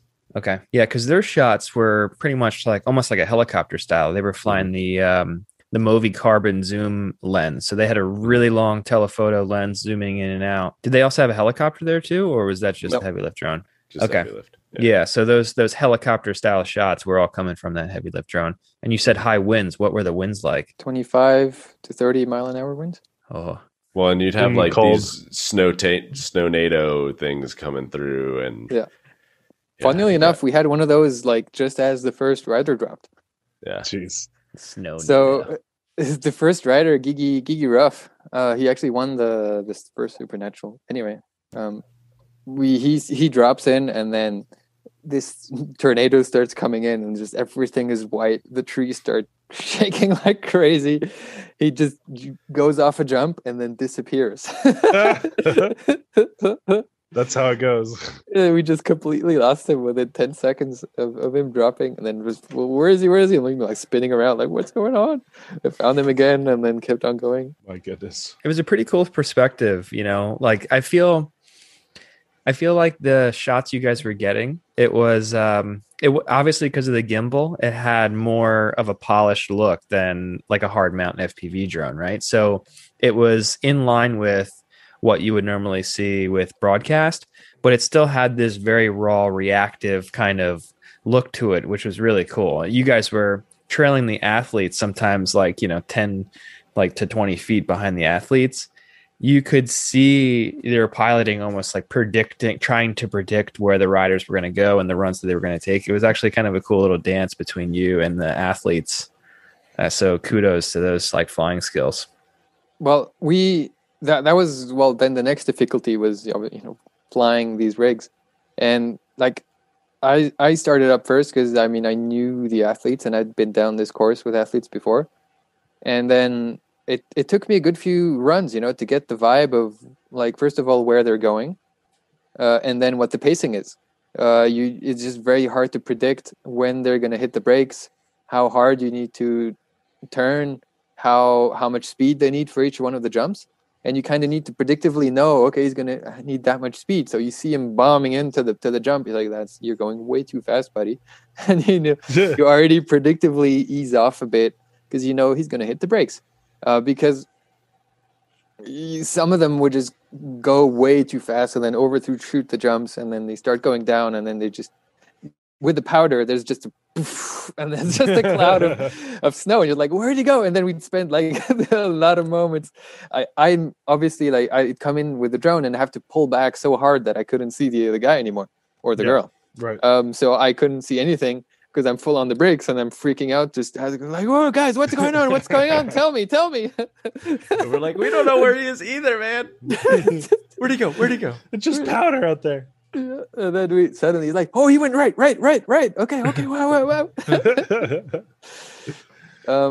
So we, like, by the time we went 3-4 riders in, I think at some point we decided, like, I was just going to do the whole thing because oh boy, each one of us was kind of honing in on a different skill. Right. I was honing in on matching the pace and feeling out the riders. Bryce was figuring out the stick and, you know, what to do with the gimbal, predictively level it out before it starts doing weird things. So Bryce is changing the angle of the gimbal as you're flying. Yeah, he's pitch and roll. So he's correcting any roll that the gimbal's messing up, and then pitching up and down to keep. Right. That's just on a separate crossfire or something? Yeah, on a Tango. Oh, so he had it mapped to the sticks. Yep. Just but no pan. Just it's a 2-axis gimbal on the front of the drone, yeah. It's 2-axis because a 3-axis would add weight, and we wanted to be able to whip around a corner.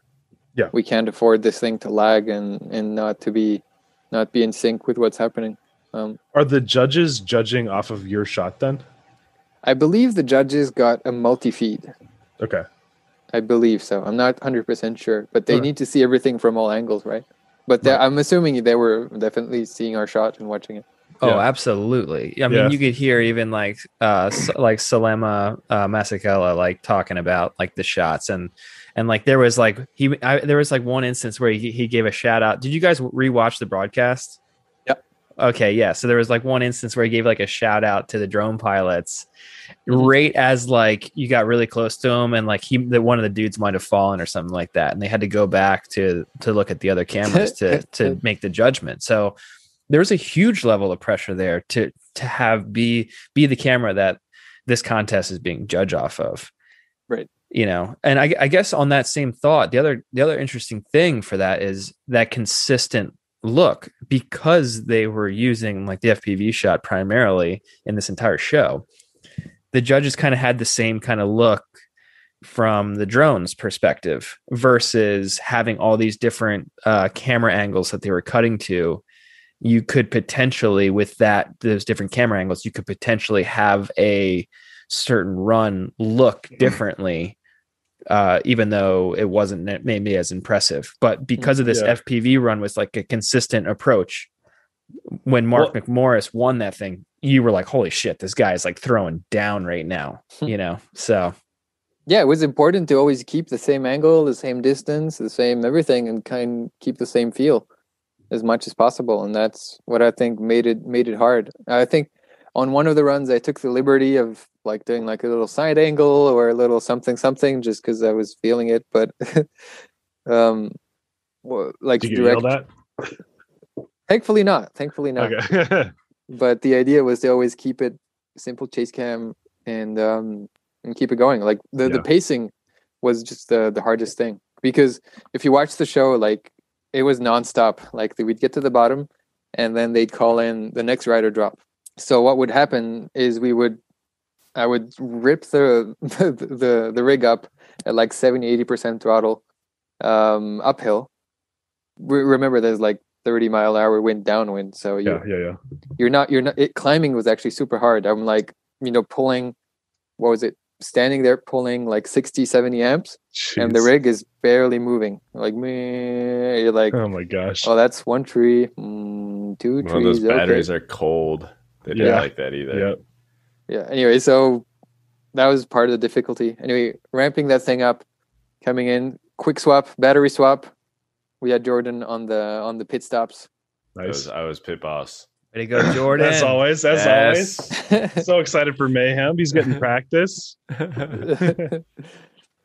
But we had a good system with dual plugs. That is something I had come up with back in when we were doing the underground race. How's it called again in Kentucky? The MDX. We won MDX thanks to that pit strategy. Yeah, the double plugs. Team Canada, we get it. It's fun. What is what's the dual plug? You have them in parallel. XD90s in the back. There's two plugs in parallel, and then you come in, you land the drone, you plug in the second battery in, so you have two batteries plugged in, and then you rip the first one out, and then you put that as fast as possible. Yeah, because of the voltage difference there. It's not a big deal. Really? No. Cool. Like, did it make much of a difference? No, I don't think so. No, like that's cool to know. There's enough resistance and everything that it was. Yeah. Like I mean, it's like you're like thug. Well, it was like thug, unstrap, pull out. It'd be like 5 seconds. They'd be plugged in together. Huh. Wasn't an issue. That surprises me. I figured it would drop more. I've never tried it because I didn't want to hurt any batteries, but that's awesome. I guess it's a good way to get that battery heated up a little bit. If anything, those electrons are moving pretty fast. It didn't help. Well, but it's you. So you have your transmitter and air unit on for hours straight. Then at that point, no, we ended up reboot. cycling. Because there's like one rider go, second rider would go, and then they do like replays and recaps. So we'd have like 2-3 minutes there. Okay. So then he'd come in, land, we'd unplug it, let it all reboot, and then plug it in because you had to keep the broadcast transmitter warm. Right. If it got too cold, it would start. I don't know what it would start doing. Yeah. Sure. Neat. And then Gab, you were looking at your DJI signal, but that wasn't on any type of tilt. You just had a set camera tilt, right? That was a fixed tilt, yeah. Okay. And then you guys had a little smart controller up too. I saw in the setup. That was just that was just for my viewing pleasure. Jordan's entertainment and experience. Yeah. You guys weren't piping that signal for backup or anything? No, definitely not. No, that was pretty much just so I knew where he was and when he was coming in and all that stuff. Nice. Okay. Huh. Wow. That's amazing. I feel like we're just getting started here, boys. Yeah, I was going to say, what's next? So where are you going to take all this technology? Yeah. Tell me. So it couldn't have all just like been going like all good for this entire show, right? Like tell me some more. No, everything went perfect. No, during the 2 live events, it went perfect. Nothing. Nice. Not a single. I mean, a gimbal would mess up here and there, and you'd come in and you'd give it a restart and then work fine again. Yeah, the finals day, that's what I pretty much watched through and through. I was actually watching it while I was like on my bench building a mini quad. It was like great. It was great entertainment. Me and my snowboard buddies were like texting and they're like, Johnny, you out there right now? I was like, no, I wish I was. You know what I mean? Like, that was a big deal. And the whole world was watching. So it was cool to know you guys were out there crushing it right there. I had a lot of pride for you guys and super stoked that it went so well. Absolutely. When the original plan, Gab, was what, to have 2 or 3 of us? Yeah. In the air at the same time? No, the plan was like, it's just going to be Gab and I, and whoever's not flying will do the batteries and the gimbal and the swaps, and it'll be fine and no big deal.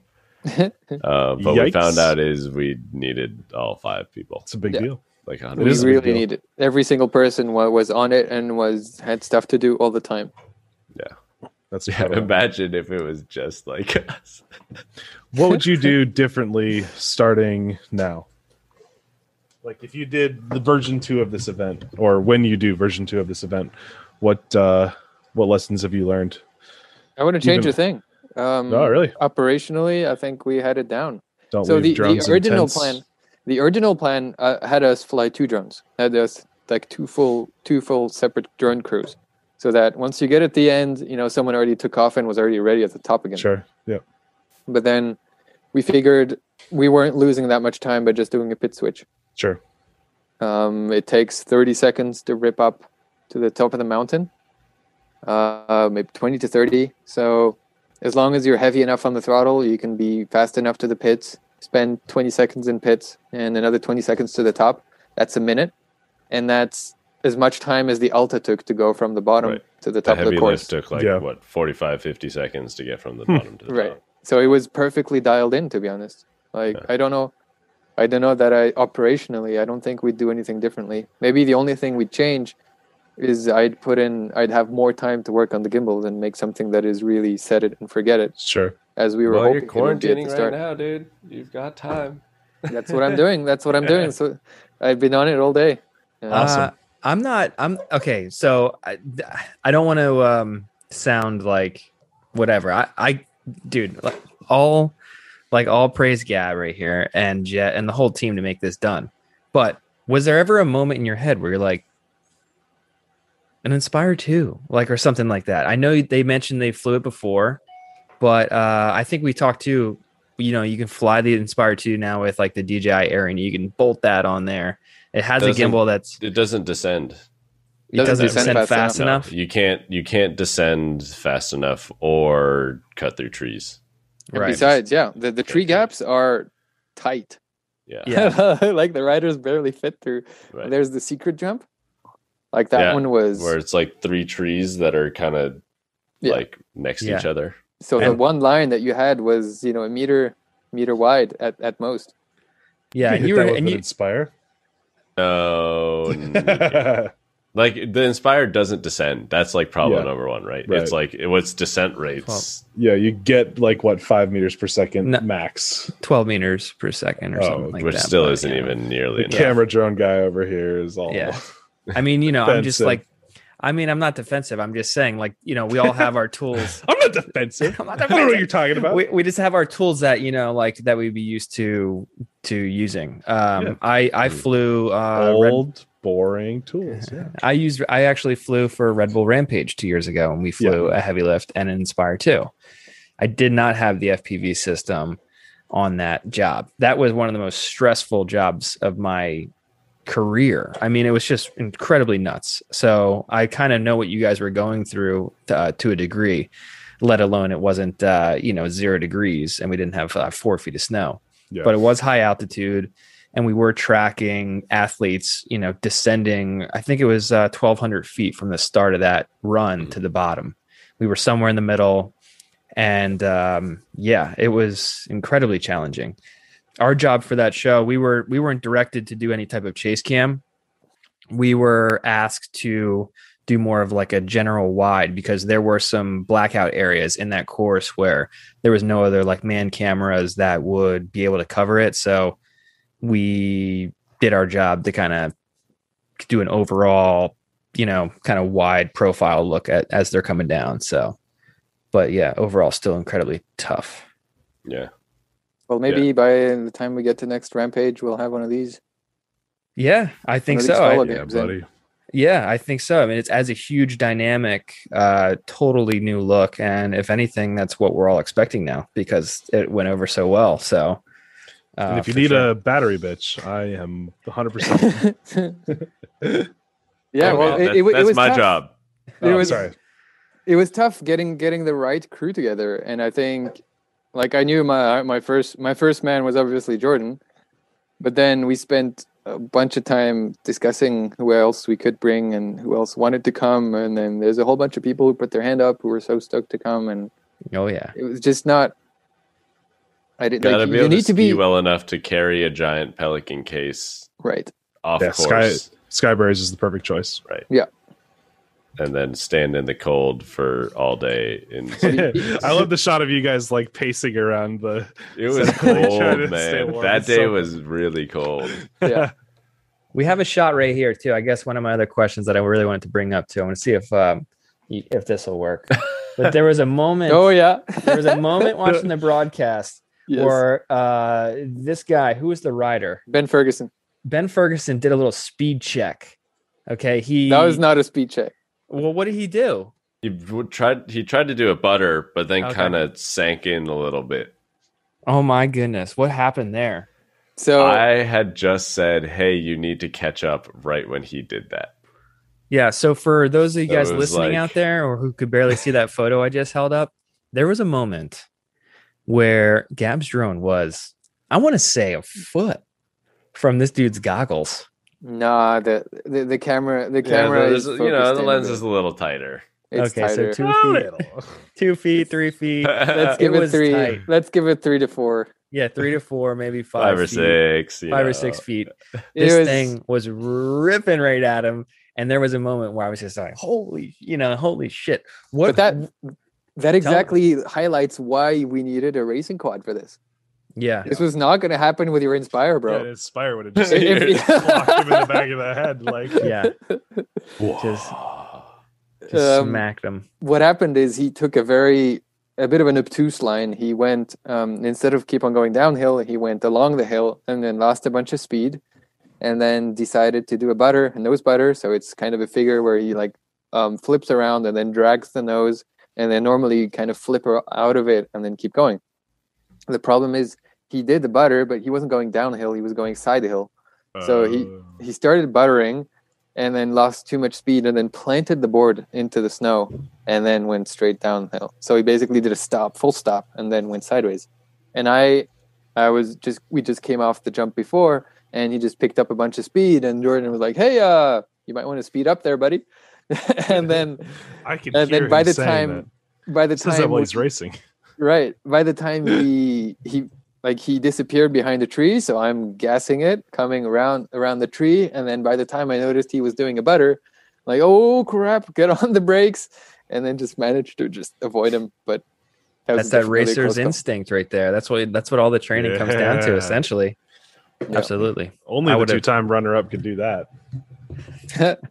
Well, because more than just like I was battery pit boss and also like Gab's radio. Yeah. You know? Well, but you know the trick. Because I'm like, listening the trick in that on he's the doing. cam. Right. We all like I wouldn't know that. Like I wouldn't know that he's doing a butter. I don't even know what that is. Like, Yeah, and butter in a nut. that's a snowboard right there. I have no idea what that is. Like it's like I would just be like, well, okay, I'm gonna hit him now. You should go watch the X Games Knuckle Huck. That's like that's where all the butters. Yeah. Oh, that's the good stuff. Oh yeah. But you need to be able to read what they do, and I think that's one of the things that's really quintessential. Credit back to you. Is it's awesome that not only are you designing an entirely new drone system, you're organizing an entire production of how to fly FPV. You're operating the drones. You're staying warm. You're bringing in people to help you do it. And now you're also interpreting snowboarding tricks while flying down a mountain with a prototype drone trying to broadcast international television without crashing into someone or something. Like that's fucking amazing, dude. And Yeah. I want you to recognize, and I'm sure you have some sense of how amazing that is, but like all praise back to you guys, like on how absolutely freaking incredible that is, and that you pulled that off. And I'm so excited for your success with that. Like it makes me like just so stoked for you. You guys are nuts, man. Well, thanks so much for that. It was definitely a haul. I hope. Well, it's not going to be the end of it, so you're going to hear plenty more of it, I hope. And, they got 2 more events coming up. I don't think they're live, right? But you got one in BC, and then it's the road to Alaska, right? Yeah. Same type of thing going on for those shows? I don't know how much of that is public, but it's the same kind of thing. But if they're going to be film shoots, they're not going to be live just because they are in very remote terrain where you just could not physically bring a TV truck. Right. But you'll see them soon enough on Red Bull TV, I guess. That's all I know. That's going to be great, man. That's Gab just flies the drones, man. Yeah. Yeah, and learns the Fusion 360 and and develops the whole gimbal system and all that stuff. It's crazy. Really, really good stuff, boys. Well done. And you really did represent the FPV community and the drone community as a whole. Yeah. You put it on your shoulders and you showed everyone, I guess, what it is like to be the next level. So, yeah. Oh, and I shot a bunch of BTS. So I need to get around to editing that. Hopefully it won't be like Puerto Rico. Yeah. Can't wait to see it. But I think it's a natural progression. A lot of people have been saying that FPV drones are coming and they're going to take over the world, and I think this is how we do it. Is by delivering stuff that is smooth out of the thing, and that's what people expect and that's what people want. And so if you're going to make live TV a thing with FPV, well, you're going to need some sort of a gimbal. sorry to bring it to you. Yeah. And that was kind of my thoughts, a year ago. Like, well, I don't see how else this is going to work. And just got to see it and recognize it, and then just take on the challenges of what it is to make this move forward. 707 degrees of freedom. Gimbal coming soon. Yeah, that's then another question. Are we bringing this to market or not? I don't know. What do you think? Yourself.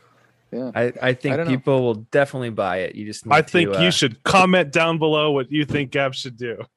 Should we sell this gimbal or not?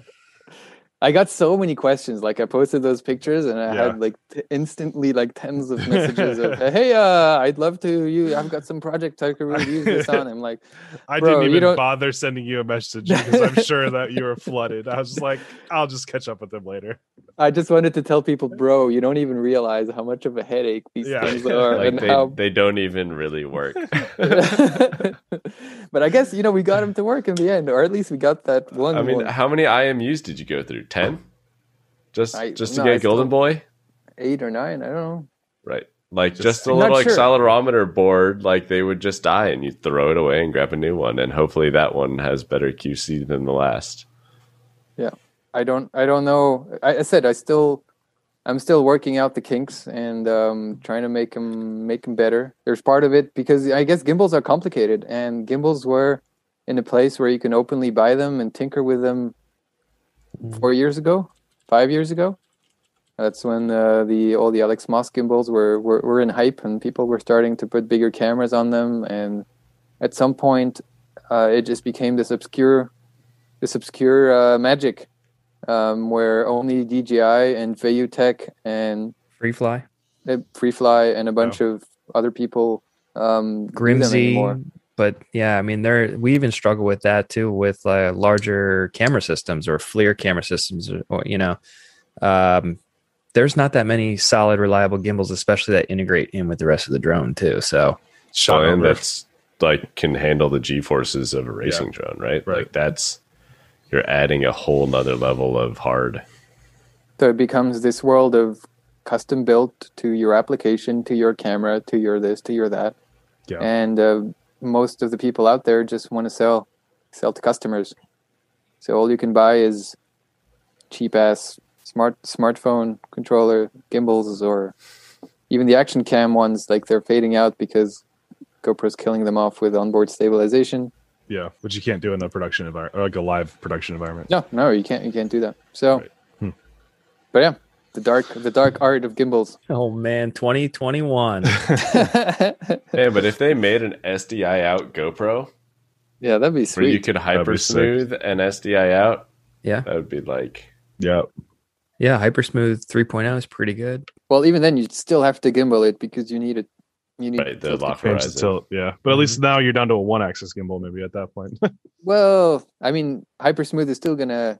I guess you could deal with a bit of rolling as long as you don't get all the jitters and the things. Right. Well, I think we're starting to probably round down a little bit. I think we're right at that like 2-ish hour mark that I think would be perfect. This has been an awesome discussion. I'm so. I said it already, but I'm so stoked for what you guys are doing. Like John said, for lifting up the hobby to a new level, and showing off like what all of this is capable of. I think this is going to be a watershed moment in what we as professionals, all 4 of us and beyond, can do. And I mean, credit is all back to you. Like that's freaking amazing. So, having come through all this, would love to give you a chance to kind of plug whatever you guys got going on, whatever you want people to go click on and check out. Please shout it out now. Big shout out goes to we're not clicking anything, but you can, like, to Travis Rice, who's the man with the vision and the man with the plan. Like, this was his vision, and he got everyone else from the natural selection crew to believe in this dream that, oh, hey, we can do a follow cam, and we can pull this through and not just go to the easy solutions, which would have been just put up ground cams and whatnot. He believed in this and he made it happen. Big shout out goes to the Uncle Toads crew. They're the guys who put on the whole production. They're the guys who essentially all funded, I guess, the whole exploration into these gimbals and developing the project and making it happen and believing in me to make it happen as well. More shout outs go to Andy, Shen Drones for making things happen, and always being the guy who listens and makes shit and making the Sicario and the pods and everything. And then more shout outs to Troy for building rigs in absolutely no time. You had like just a couple of days to make those happen, and I was just kind of last minute shipping in parts and then changing plans, and then oh my god. Another shout out to the whole crew. I mean, Bryce killed it, Sam killed it, Arlen killed it, Jordan killed it. We wouldn't have done it without the whole crew and everyone. So it was amazing. Last but not least, our favorite battery boss, Jordan, baby, coming through. Way to go, dude. Oh yeah. And we got to ski. To ski. Like Gab and I have known each other for what, like 5 years now at least? Yeah. And we've never skied together. That's not true. You skied at Perfect North here in Indiana. Oh yeah. Little backwoods hill. Yeah. The just slushy green. That was one of my favorite days ever. That was a really fun day. Cool. And you guys had some POW to slash too. I mean, dude, Jackson Hole is one of the best mountains in the world. I've been there once and it was fantastic. You guys got fresh POW. It's a crazy mountain. They've got some incredible inbounds. That's like, if you went the wrong way, you're falling off a 40-foot cliff inbounds. Yeah. Like, it's wild. It's a wild place. Awesome. And you guys got to hop the ropes legally without getting trespass free, like, oh my God, just like unbelievable experience. Can you guys just go back there anytime you want now and fly drones to be like, hey, we're the guys for natural selection? Just bring or a crew pass and just be like, yeah, you might be able to swing that one for sure. Awesome. All Cool. Right, well, thank you so much for joining us, Gab and Chet. And shout out to the whole Natural Selection crew. Absolutely incredible. John and I are so stoked to have chatted with you guys and share it with the whole audience. We are, as soon as they wrapped, I messaged John. I was like, we got to get them on to talk about it because there's got to be so many cool stories of gimbals not working and towers being assembled on the face of a mountain and almost, or comfortably avoiding snowboarders on the side of the 5 or 6 mountain. feet, at least 10 feet from that guy. But please go check out Gab and Jordan as well as the Natural Selection broadcast, Travis Rice, all of that. Thank you so much for watching and keep flying the good flight.